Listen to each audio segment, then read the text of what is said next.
All right.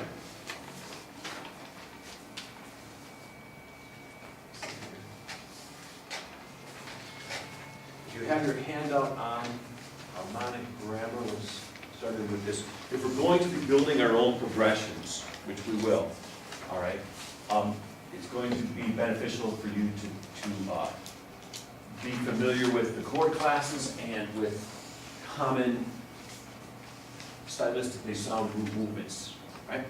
So we have our chord classes we talked about before, but again, tonic class is 1 and 6, predominant is 4 and 2, dominant 5, 7, and then the cadential 6, 4, right? Regardless of chord position, inversion, right? And regardless of what mode you're in, whether it's a minor 4 chord in a minor mode or a major 4, or 2 diminished or 2 minor, whether it's a minor 6 and a major or a major 6 and a minor, right? The chord classes don't alter, okay? 6 chord is a tonic class chord. The dominant class chords are ones that are always going to employ the raised leading tone. Those are not going to change between major and minor mode. But we do have these, all these different chord classes. And then if you take these chord classes, here's a common model that you're going to see in a lot of theory textbooks, right? The tonic progresses to the predominant progresses to the dominant, and the dominant to the tonic class. We need to finesse this model a little bit, mentioning, of course, the tonic chord in and of itself can go anywhere. Think of it as a queen on a chessboard, right? It can move in any direction as far as it wants. So the tonic could also go to a dominant class chord. The tonic could progress to another tonic class chord if it wanted. 1 can go to 6. We'll get into that a little bit in a little bit here. All right? So we have that model. There's an exception here. I have a predominant class 4 going to a tonic chord. When it does so, it's really not moving in a predominant capacity, but rather it's functioning as what was sometimes referred to as plagal motion, right? Motions by fifth, historically, in Western music were really common, right? In fact, the term subdominant, remember what we mentioned before? Anybody remember this? Why is subdominant called subdominant? Tyler? Because it's a fifth under the tonic. Yes, it's a fifth under the tonic. Remember, it's not because it's a step below the dominant, right? So historically, that term, subdominant, was referring to the dominant motion, right? That root motion that's very common. And whether, you often have points of imitation historically in music by fifth in the Renaissance and into the Baroque.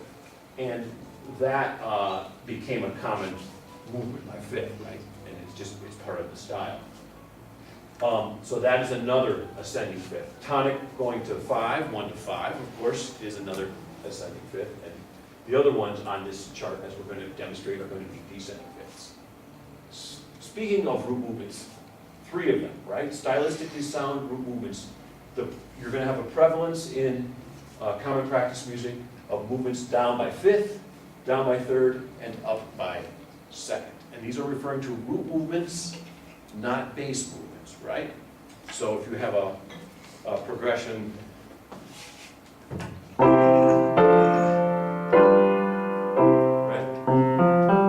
That bass motion, I played C, I'm playing in C. I played 1, 2, 6, 5, 7 to 1, right? As the bass moves up a step from F to G, you would not indicate that as an ascending second root motion. Rather, you would think of what the roots are. It's D to G. So what is D to G? What's that distance and what direction is it going? Down to the fifth. Descending fifth, right. Okay, good. With regards to labels, whether you call them by fourth or fifth, third or sixth, second or seventh, it's just convention to use these 3, right? You're not actually going into labeling what direction the bass line is moving. You're simply abstractly describing what the distance is between those 2 intervals. Since the second is obviously a more simple way of describing something rather than a seventh, right?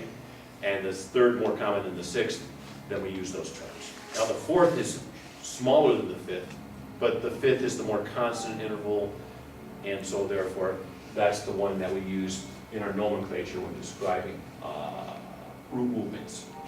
Okay, now here's an interesting thing. If we take our chord classes right? And we go through this model, we're gonna see that these motions from tonic to predominant, predominant to dominant, dominant to tonic, also end up producing, for the most part, these root movements. Let's try this out, okay?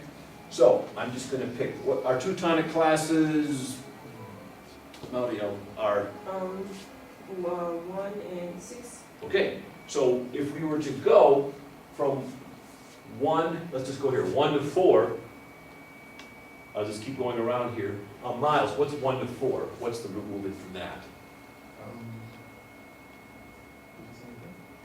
Yes, descending fifth, all right? Okay, so 1 to 4. Now we try the other one. 1 to 2. That chord, right? Okay, now let's do the 6th chord. 6 to 4, Nick. Descending third. 6 to 2.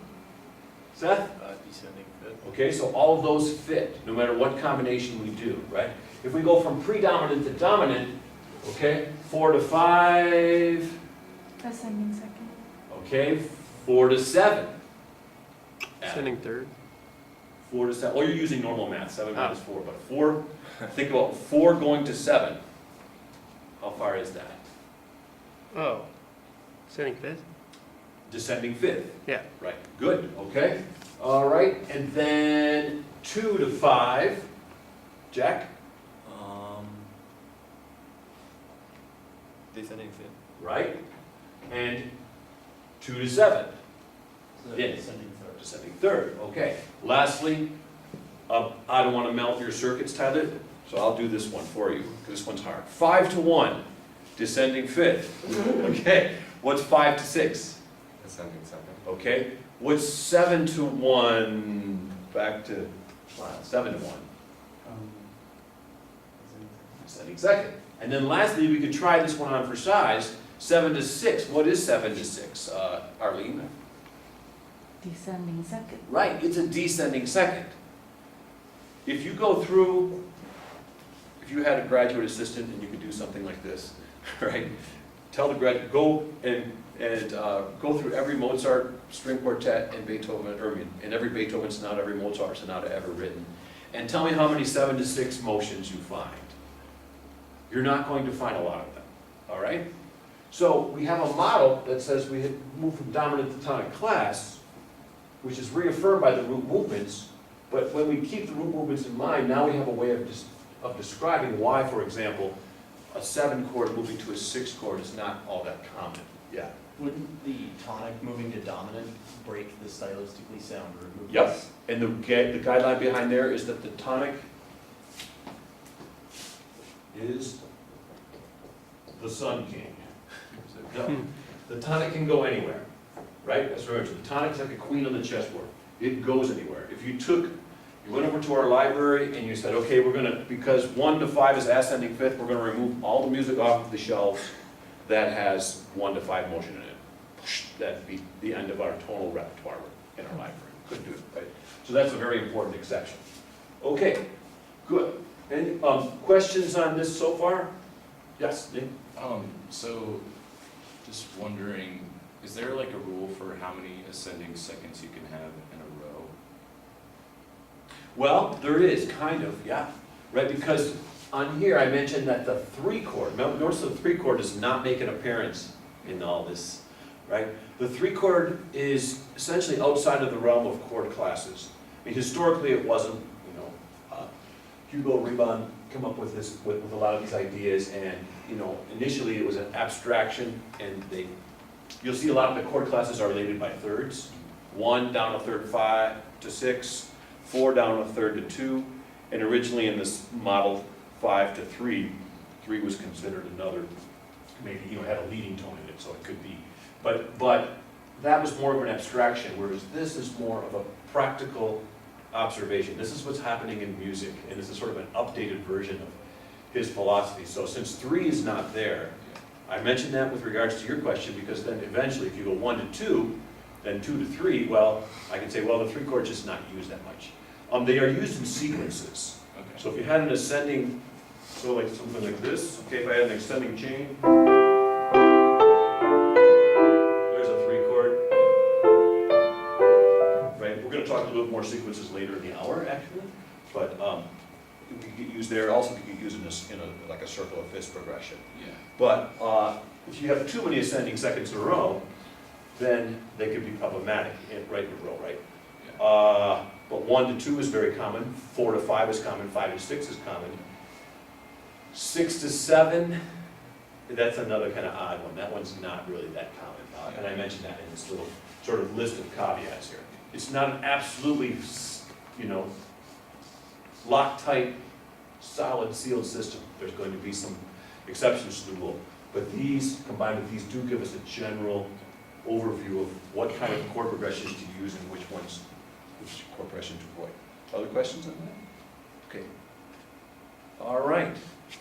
Let's just take a look really quickly at this Bach chorale that we looked at the other day. Here we go. If I just look at the very opening phrase here, right?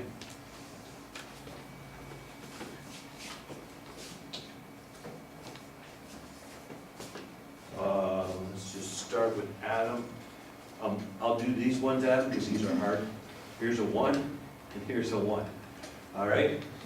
Now, before we do the rest of this, let me just... Do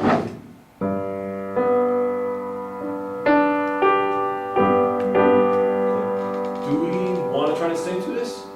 Okay. Can I get, let's see. It doesn't go all that high, so maybe Amanda and Arlene, can you sing soprano?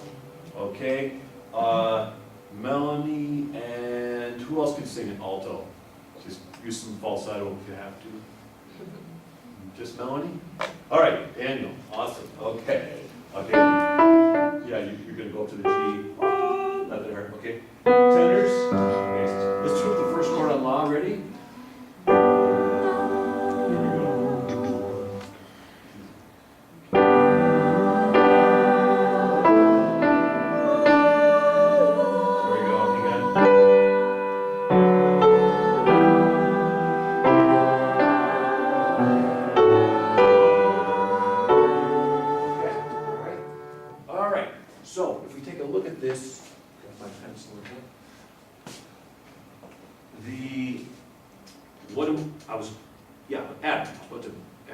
What do we have here?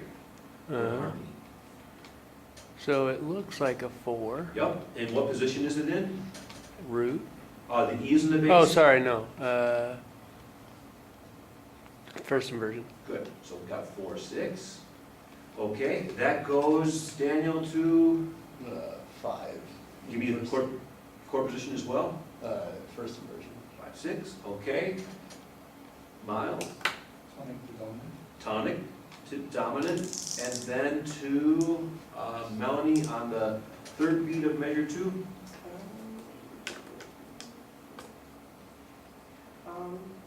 6. 6, good. All right, then the harmonies get a little bit interesting, but we're gonna, they're not completely out of the blue at all. But let's keep going. Out of chord, what do you have for the downbeat of the next measure? 4, right? There's a little bit of passing motion here, but by the time we get to this moment right here in time, Arlene, so A, C, F sharp, and A, what Roman numeral is that going to give you? Which beat are we on? We're on the offbeat of beat 2 of measure 3. Right, where if you look up here for a second, I've kind of got a line that I just drew. Oh, okay. That moment, yeah, right there. So is that a 5, 7, or? It would be if you felt there was a D in it. Mm. What is, So it would be then it would be a 7? what inversion? Use A as the bass note, because the B natural is an accented passing tone. So it would be the second inversion? The second option, which is the first inversion. First inversion. Okay? And then I'll do the last one. All right? So if we look at this really quickly, we'll blow this up just a little bit more. All right? Okay. 1 to 4. as a group, you can just tell me what the root movements are. Ascending. Okay, 4 to 5, Second. 5 to 1, Fifth. 1 to 5, Descending. ascending fifth, because 1 can go anywhere, 5 to 6, Ascending second. 6 to 4, Ascending third. 4 to 7, Descending fifth, right, and 7 to 1. Okay, so you'll see this. And when we start writing our own progressions, some more, and writing our own pieces, we can use this sort of model we can use this model extensively to guide progressions, okay? Just so you know, later on, when we get into applying, when we get into applied chords, secondary dominant harmonies, okay? What you essentially do is you look at the roots. So if I have a 5 of 5, for example, right, in the key of C, the root of that is D, and then that would go to G. So if you strip away accidentals, and you strip away applied function, and you just look at it, diatonically, generally you have that's a C, D, G would be an ascending second and descending fifth. It's the same type of guideline.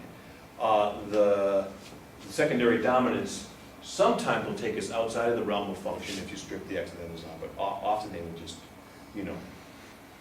they'll just provide another sort of ascending second. I'm sorry, an ascending second if it's a 7 of something going to that chord, or a descending fifth if it's a secondary dominant. So those tend to work as well.